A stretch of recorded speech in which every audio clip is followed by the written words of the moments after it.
السلام عليكم ومساكم الله بالخير. اليوم ان شاء الله حاب اشرح عن شيء جدا مهم، اتمنى انكم تطوفون ولا سنابه.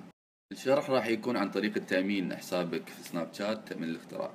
الطريقة شوي معقدة، مش معقدة بس يعني يبالها تركيز، فامشوا خطوة بخطوة ويا. اول شيء نحن محتاجين تطبيق مصادقة، فبعد هذا الفيديو بنزل لكم تطبيق مصادقة من شركة جوجل ومعتمد من شركة سناب شات، نزلوا عندكم وينفع حق نظامين.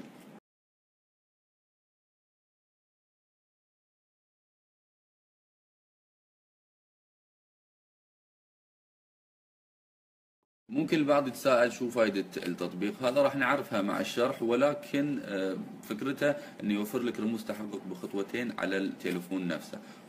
وخلونا نكمل كيف ممكن نأمن الحساب. بعد تنزيل تطبيق المصادقة ندخل على سناب شات، نسير على اعدادات، نضغط على التحقق من تسجيل الدخول، نضغط على استمر. الحين نضغط على تطبيق المصادقة، بعدها تثبيت تلقائي، استمر، فتح. راح تظهر لنا هذه الرسالة، نضغط على نعم. الحين نرجع ندخل على سناب شات، نرجع خطوة ورا، بعدها نضغط تثبيت تلقائي، استمر، نعم. حاليا عندنا بعض الأكواد، هالأكواد 15 ثانية وتتغير تلقائي، فالحين ما تتغير. ننسخ أي كود منهم، ندخل على تطبيق سناب شات ونلصقه في رمز التحقق، بعدها نضغط على استمرار.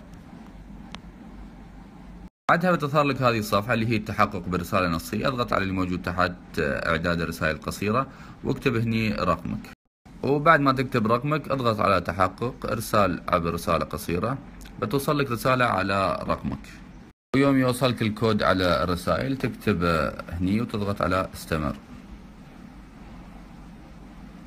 وهذه هي آخر خطوة اللي هي رمز الاسترداد، اضغط على إنشاء رمز، راح يعطونك رمز طويل اللي هو هذا، سجله عندك او سوي كابتشر على الصفحه هذه.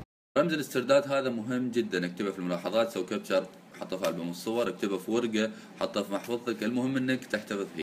شو فائدة اللي سويناه كله؟ انه ممكن يوم تجي تسجل دخولك يطلب منك كود، وهالكود يتكون من 3 اكواد اللي هم: اول واحد ممكن تسجل عن طريق رقم التليفون، الحين بتوصل لك رسالة تكتب الكود هني.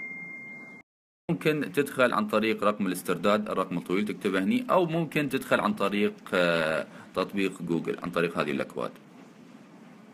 وبهذه الحالة مبروك عليك تأمين حسابك، يعني لو ميسي يبغى يخترق حسابك ما يقدر، وطز في ميسي.